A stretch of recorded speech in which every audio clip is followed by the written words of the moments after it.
I'm April, and I'm 26 years old. My grandfather's funeral was meant to honor his memory, but instead it became one of the most humiliating days of my life. I watched my family divide his empire like vultures, while I was handed nothing more than an envelope with a plane ticket inside. Before we continue, where are you watching from today? Share your location in the comments. Don't forget to like and subscribe if you've ever felt overlooked by your own family. You'll want to stay with me for what happened next. The reading of Grandpa Robert's will took place in his lawyer's mahogany-paneled office downtown. My mother, Linda, sat stiffly in her black Chanel suit, dabbing her eyes with tissues that hadn't seen a single tear. My father, David, kept checking his Rolex, already imagining how to spend his inheritance. My brother Marcus leaned back in his chair as if he owned the room, while my cousin Jennifer whispered calculations to her husband. Mr. Morrison, Grandpa's longtime attorney, cleared his throat and began. To my son, David Thompson, I leave the family shipping business and all associated assets. My father's face lit up immediately. The business alone was worth $30 million. To my daughter-in-law, Linda Thompson, I leave the family estate in Napa Valley, including all furnishings and artwork. My mother smiled for the first time that day. The estate was easily worth $25 million. To my grandson, Marcus Thompson, I leave my collection of vintage automobiles and the penthouse apartment in Manhattan. Marcus quietly celebrated. The cars alone were worth millions. To my granddaughter, Jennifer Davis, I leave my yacht, Isabella, and the vacation home in Martha's Vineyard. Jennifer squeezed her husband's hand in triumph. Then Mr. Morrison paused and looked directly at me. My heart started racing as everyone turned to stare. This was the moment. Grandpa had always been closest to me. He taught me chess, took me sailing, and shared stories about building his empire from nothing. I was certain he had left me something meaningful. To my granddaughter, April Thompson, Mr. Morrison continued, I leave this envelope. That was it. An envelope. The room filled with awkward laughter. My mother even chuckled and patted my knee. Well, honey, I'm sure there's something meaningful inside. Maybe a nice letter. But their expressions said everything. They found it amusing. The granddaughter who spent every summer helping Grandpa with his business, who listened to his stories about Monaco and Las Vegas, who had been his chess partner for 15 years, left with an envelope while everyone else received millions. Auca natuam, my mother said, poorly attempting Portuguese to sound sophisticated. I guess your grandfather didn't love you that much after all. Her words hit hard. 26 years of family gatherings, of being responsible, of helping everyone, and this was how they saw me. As an afterthought. Marcus leaned over with a smirk. Maybe it's Monopoly money, sis. That would fit your luck. I held the envelope tightly, my hands slightly shaking. Inside, I could feel more than just paper. It wasn't thick enough to be a large check, but something else was definitely there. From across the room, Jennifer added, Don't look so upset, April. I'm sure Grandpa left you something suitable for your position. Her tone made her opinion clear. I stood up quickly, the leather chair creaking behind me. If you'll excuse me, I need some air. Their laughter followed me into the hallway. I even heard my mother say, She's always been dramatic. Robert probably left her a small keepsake or advice about finding a husband. Alone in the elevator, staring at my reflection in the polished steel doors, I finally opened the envelope. Inside was a first-class plane ticket to Monaco dated for next week, and a single sentence written in Grandpa's handwriting. Trust activated on your 26th birthday, sweetheart. Time to claim what's always been yours. But that wasn't what stopped me. There was something else. The second item was a business card and a bank statement. The card read, Prince Alexander de Monaco, Private Secretary, printed in elegant gold lettering. On the back, in Grandpa's handwriting, He's managing your trust. The bank statement was from Credit Suisse, addressed to April R. Thompson Trust. The balance made my head spin, $347,000. I stared at the number, counting the zeros again and again. My hands shook so badly I could barely hold the paper. It had to be a mistake, some clerical error or cruel joke, but the letterhead looked authentic. The account numbers appeared legitimate, and Grandpa's handwriting was unmistakable. That night, back in my apartment, I called the bank's international number. After multiple transfers and extensive verification, A Swiss banker with perfect English confirmed everything. Yes, Miss Thompson. Your trust was established when you were 16 and has been professionally managed for the past decade. Your grandfather specified that it would activate on your 26th birthday. I never signed anything, I said. Your grandfather established it as the settlor. As a minor, your consent was not required. The trust has been generating returns and reinvesting profits from various international business holdings. Business holdings. That phrase made me pause, remembering all those chess games where Grandpa discussed hypothetical business scenarios. Hotel management, customer service strategies, market positioning. I thought it was just conversation. What kind of holdings, I asked.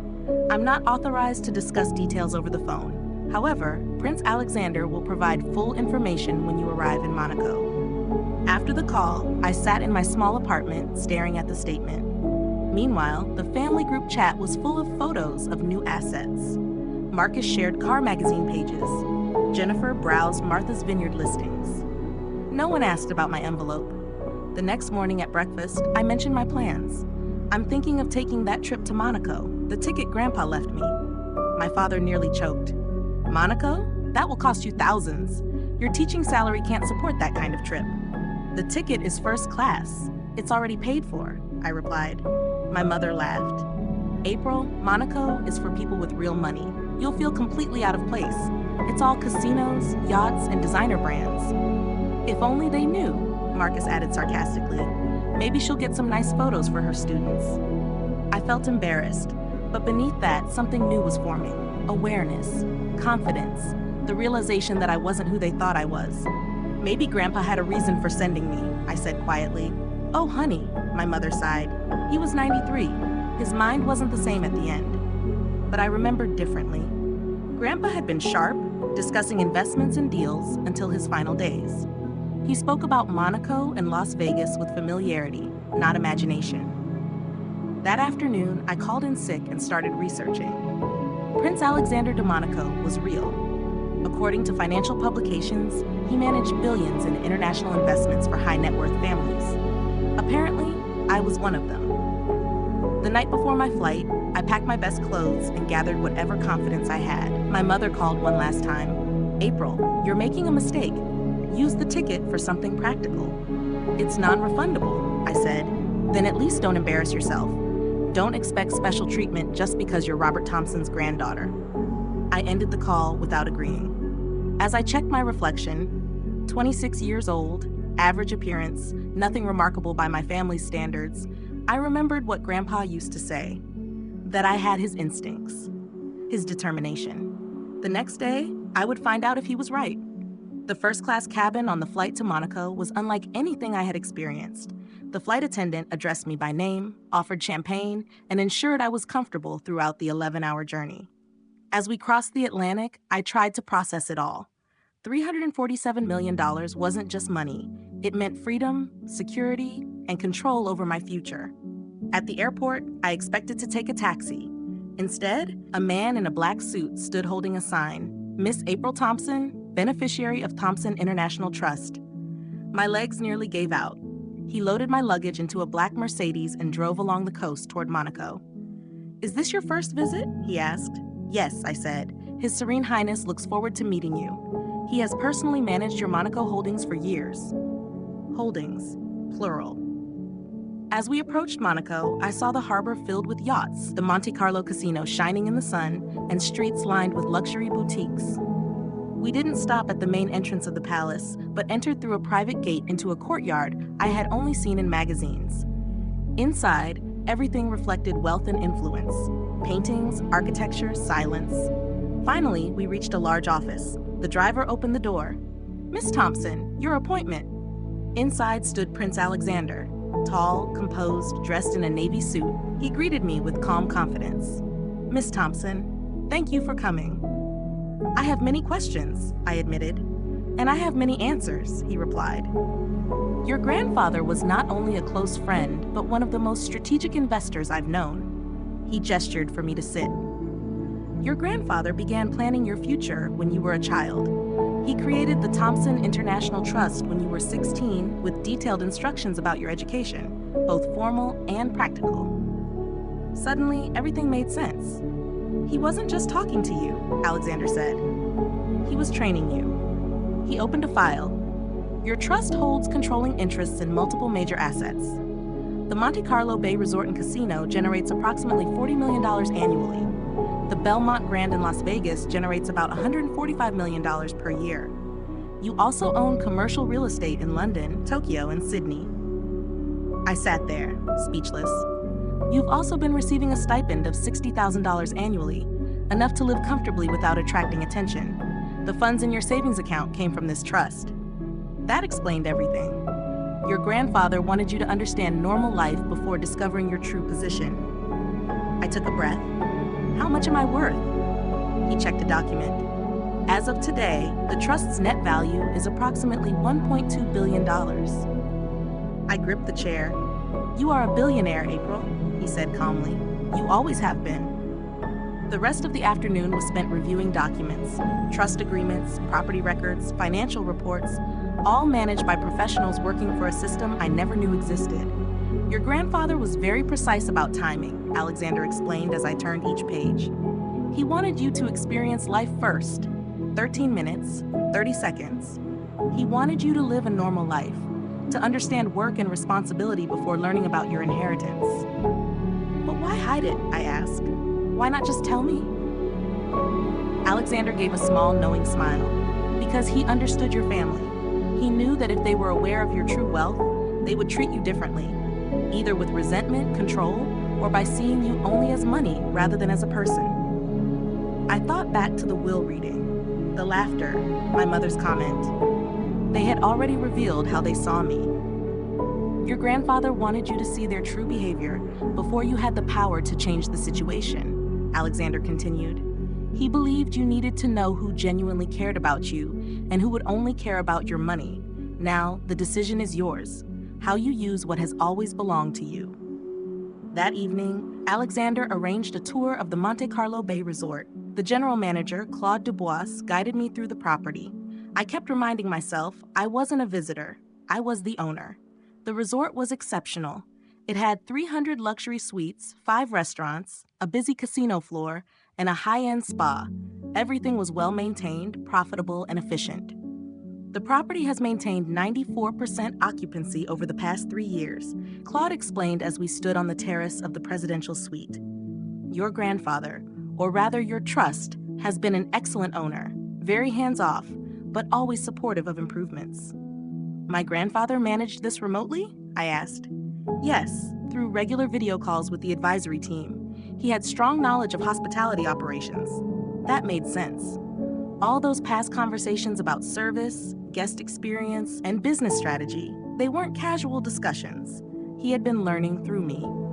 Later that night, back in my hotel suite, I checked my phone. The family group chat was still active.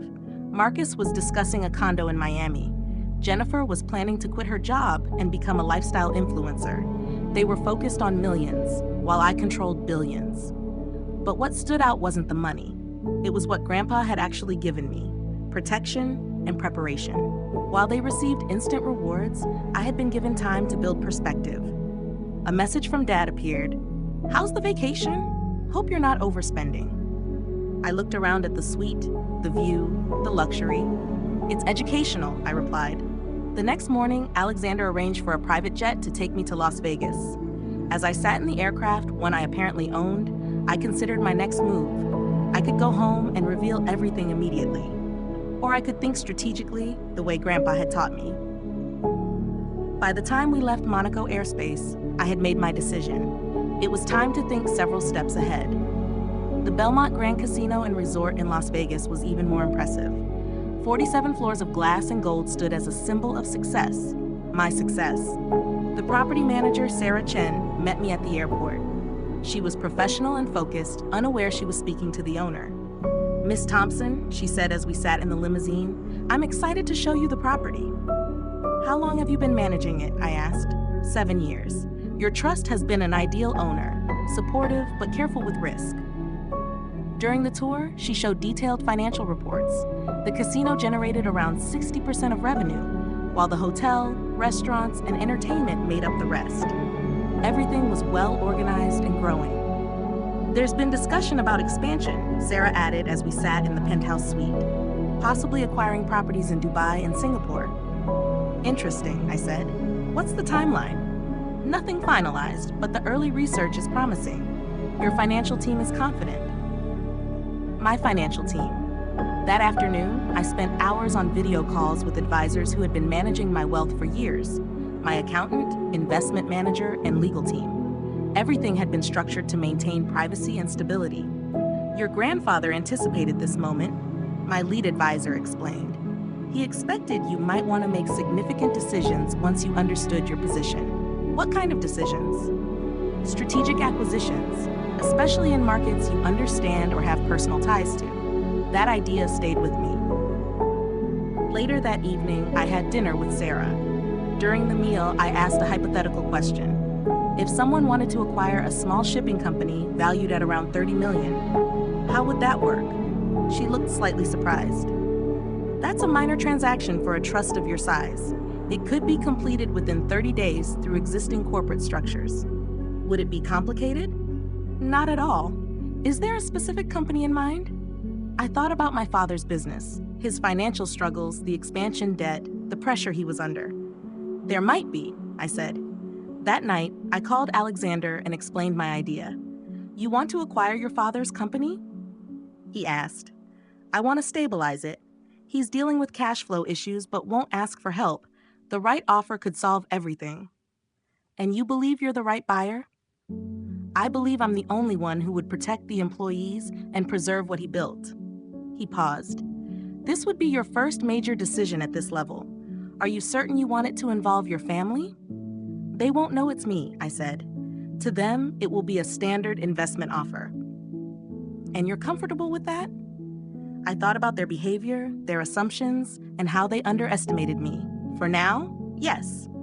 The next morning, I returned to Portland with a clear plan. I would give my family one more opportunity to recognize me for who I was. If they didn't, I would act accordingly. Back in my apartment, I reviewed global financial reports while my family remained unaware of my situation. The contrast was significant. Earlier that day, I had discussed a potential acquisition in Dubai worth more than their combined inheritances. Now, I was preparing for dinner at my parents' house, where they would likely question my spending. My mother had asked me to bring my laptop to help organize their financial matters. She believed I was simply good with computers. If only she knew. That afternoon, my legal team prepared a preliminary acquisition proposal for Thompson Maritime. The analysis showed the company was profitable, but under financial pressure due to expansion debt. Sarah called with an update. The analysis is complete. The company matches your description, profitable but financially strained. Our offer could resolve their cash flow issues quickly. How soon can we proceed? I asked. Within a week. The offer would be anonymous, structured through existing entities. And if they decline, they likely won't. Without new capital, they'll be forced to sell assets or take on more debt within 6 months. After the call, I looked out the window toward my parents' neighborhood. I felt a brief sense of hesitation, but it was outweighed by memory. Years of being overlooked, underestimated, and excluded. That evening, I arrived at my parents' house. Everyone was already there. Marcus was browsing luxury cars. Jennifer was discussing renovation ideas. Dad was reviewing financial news. April, Jennifer said, how was Monaco? Did you take pictures? It was educational, I replied, taking my usual seat.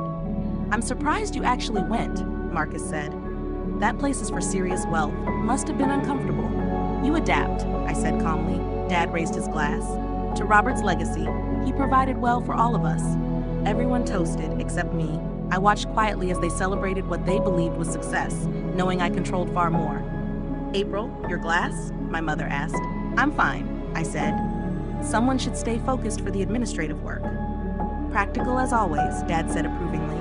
As they discussed their plans, cars, renovations, lifestyle changes, I observed them differently. They weren't bad people. They simply never understood me. The real question was, what would happen when they finally did?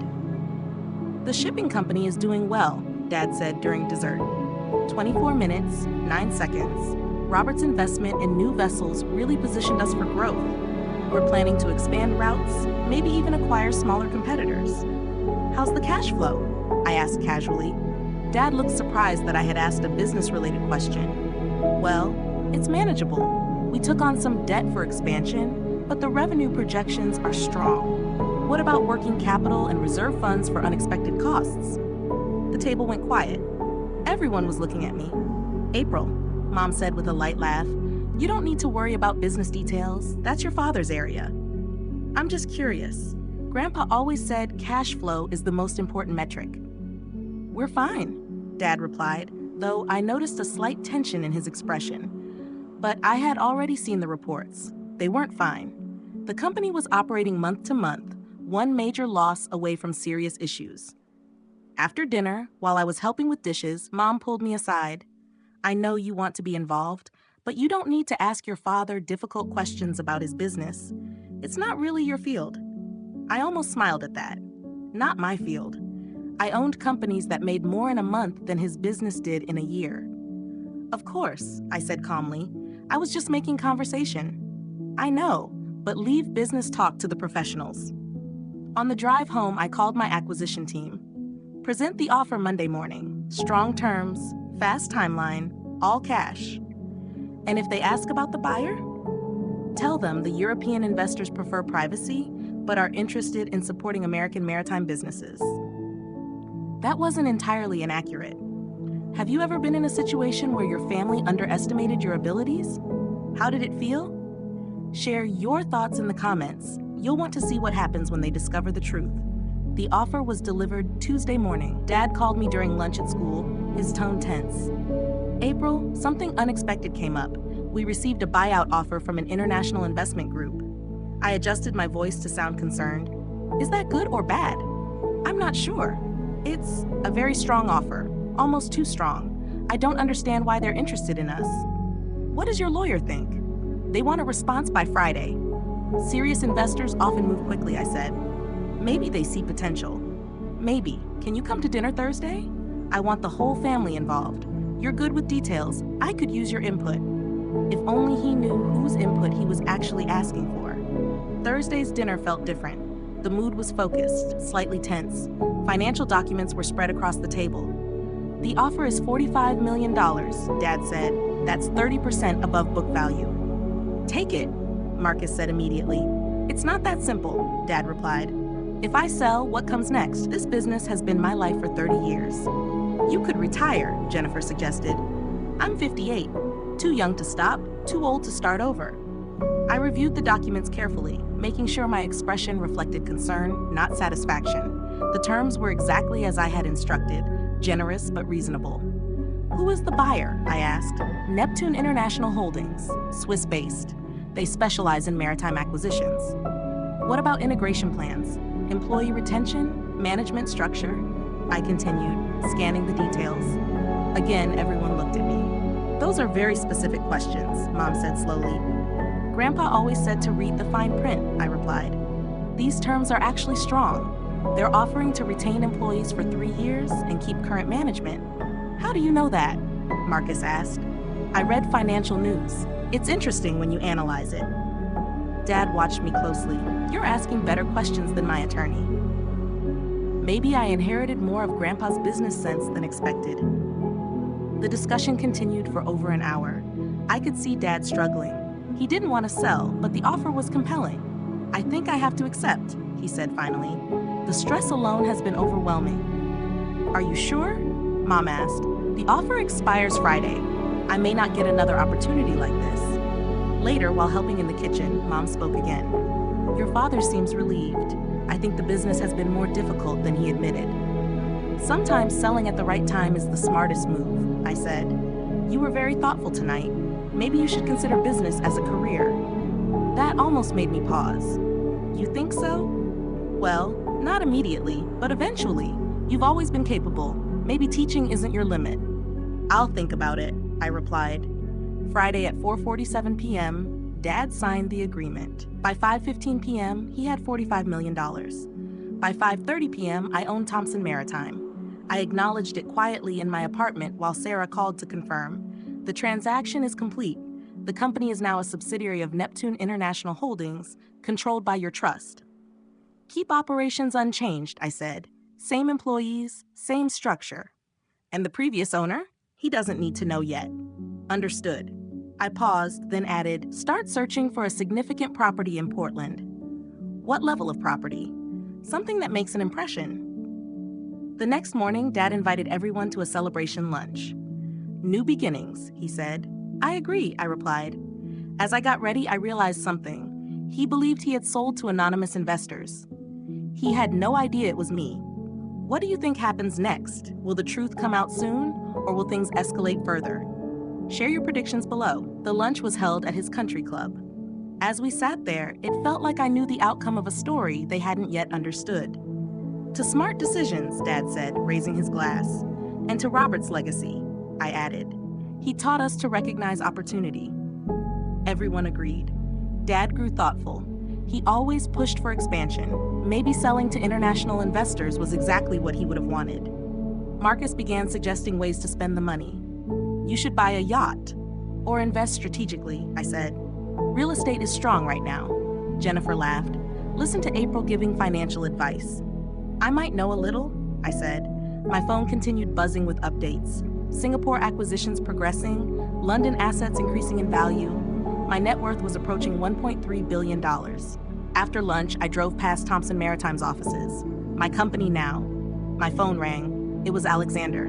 How do you feel about your first acquisition? Satisfied? I said. More than I expected. No concerns about keeping it private? No. This way, the decision stands on its own merit. And your next step? I'm ready to move forward. I want to purchase a house. The scale? The most impressive property in Portland. Ready to be visible? Ready to stop being overlooked. That afternoon, I contacted Patricia Wells, a luxury real estate agent. When I shared my budget, her attitude shifted immediately. What industry are you in, she asked. International investments, real estate, and hospitality. We toured several high-end properties, $10 million estates, $12 million mansions, even a $15 million compound. Finally, she showed me the Westfield estate. $18 million, she said, our premium listing. The property was exceptional, 20 acres overlooking the city. I'll take it, I said. She was surprised. Immediately? Cash purchase, full price, close within 2 weeks. I called my financial advisor and arranged the transfer. Patricia watched in silence, reassessing everything. What exactly do you do? She asked. I own assets, I said simply. Hotels, casinos, shipping companies. That evening, I had dinner with my parents. How was your day? Mom asked. Productive. I explored real estate. Thinking of upgrading your apartment? Something like that. Dad looked up from his tablet. The company that bought Thompson Maritime is acquiring multiple firms. This wasn't random. It's part of a larger strategy. Maybe they see long-term potential, I said. Maybe I sold too early, he admitted. You got a strong deal. Don't second guess it. He nodded. Your grandfather always said consolidation was inevitable, if only he knew. Later, I received a message. Wire received. Congratulations on your new estate. The next day, I began moving. 2 weeks later, everything was ready. I called Mom. I'm moving today. Oh, that's nice. Did you find a bigger apartment? You should come see it. When they arrived at the Westfield estate, they were confused. April, is this the right address? If this is true, if you really have that kind of wealth, then why didn't you ever tell us? I almost laughed. Tell you when? During the will reading, when you all laughed at my envelope, when Mom made that cruel comment about Grandpa not loving me, when you asked me to handle basic administrative tasks just because I was good with computers. We didn't mean, yes, you did, I said calmly, feeling years of hurt crystallize into something harder. You meant every word. You assumed I was the leftover, the one who didn't matter, the one who got nothing while everyone else got millions. April, we're sorry for what? For showing me exactly who you are, for proving that you value people based on their bank accounts. Dad stood, his businessman instincts kicking in. Okay, let's discuss this rationally. If you have this kind of wealth, there are family considerations, tax implications, trust structures. We should talk about handling this responsibly. There it was, the real reason for their sudden concern. Actually, Dad, there's something you should know. I pulled out my phone and opened an email. I recently acquired something you might find interesting. What? Thompson Maritime, Neptune International Holdings, the foreign investment firm that bought your company. That's my shell company. I bought your shipping business. His face went pale. You bought my company for $45 million despite the debt and cash flow issues? Why? Because I could, because I wanted to, because you sold it without asking if anyone in the family wanted to keep it. April, Mom said desperately, this is insane. You can't just buy your father's company. I can, and I did. It's mine now, completely. Dad's face cycled through shock, anger, confusion, and fear. Give it back, he said finally. I'm sorry, it's not for sale. That company may have been your life's work, but now it's my business investment. I think you should both go home and process this. We can talk more when you're ready to have a real conversation. We're not leaving until you explain how you'll fix this. Fix what? I bought a company from a willing seller at above market price. I moved into a house I paid cash for. I'm exactly where I'm supposed to be. April, Dad's voice broke slightly. For a moment, I felt a flicker of the old me, the one who hated conflict, who wanted everyone to be happy. But then I remembered the laughter, the dismissive comments, the assumptions. I'll see you both soon, I said gently, when you're ready to treat me like family instead of hired help. After they left, I stood alone in my $19 million home, surrounded by congratulatory messages from property managers, financial advisors, and business contacts. For the first time since opening Grandpa's envelope, I felt completely, perfectly alone, and it felt right. 3 days later, Marcus called, voice tight with anger and panic. What's going on, April? Good morning to you too, Marcus. Don't play dumb. Mom and Dad told me everything about the house, about the companies, about you buying Dad's business. Is it true? Sitting on my terrace, drinking expensive coffee, I replied, which part? All of it. Are you really some secret billionaire? I'm not secret anymore. Grandpa loved me more than you realized. He left me an empire. The envelope was just the notification. There was a long pause. April, we need a family meeting. All of us. Tonight, the family meeting happened. The will reading where my inheritance had once been a joke. Interesting how things change when you know I have money, I said. Are we family? I asked Marcus. Because for 26 years, family meant you got the spotlight and I got ignored. What's changed besides my net worth? Everything's changed. You can't just buy Dad's company and move into a mansion and expect us to treat me with respect, to include me in decisions, to stop assuming I'm worthless. I'm not expecting anything anymore.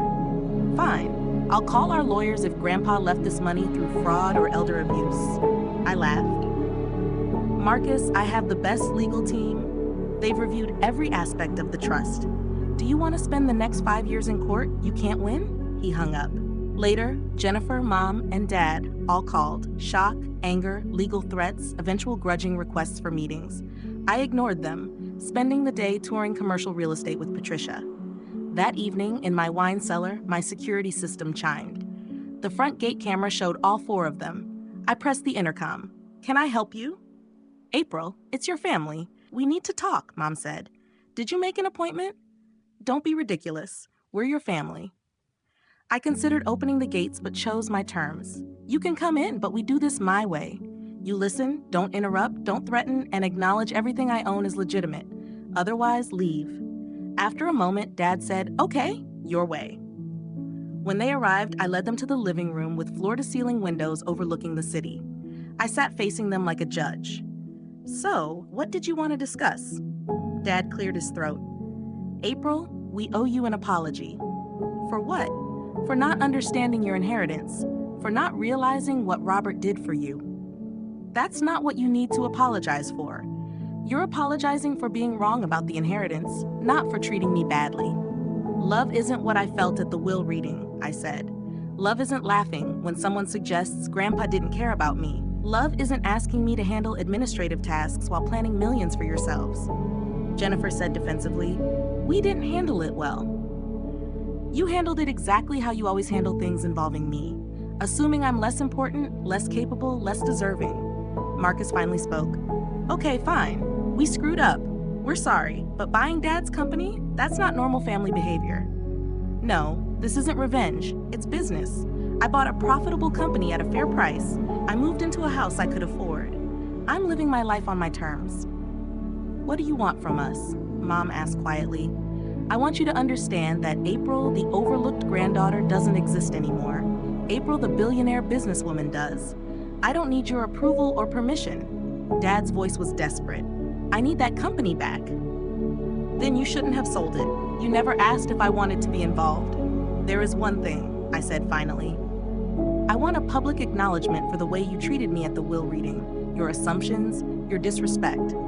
Jennifer asked, social media, newspaper? Wherever you announced your own inheritances. That's humiliating, Marcus said. Good, now you know how I felt. And if we do this, Dad asked carefully, will you consider selling me the company? I smiled coldly. I'll consider it. A week later, public acknowledgments began appearing. Dad's in the Oregonian business section.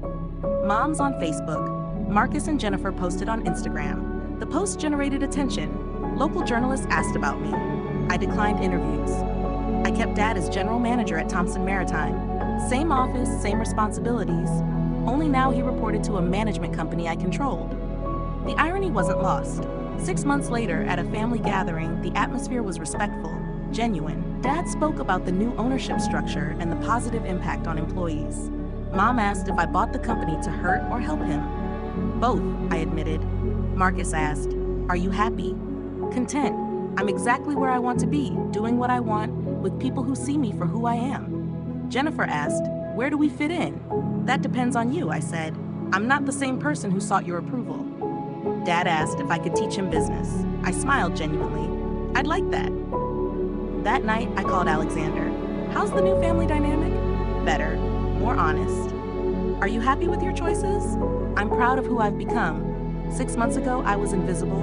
Now, I'm exactly who I was always meant to be. 1 year later, aboard my yacht, The Legacy, I reflected on the past year. My net worth approached $2 billion.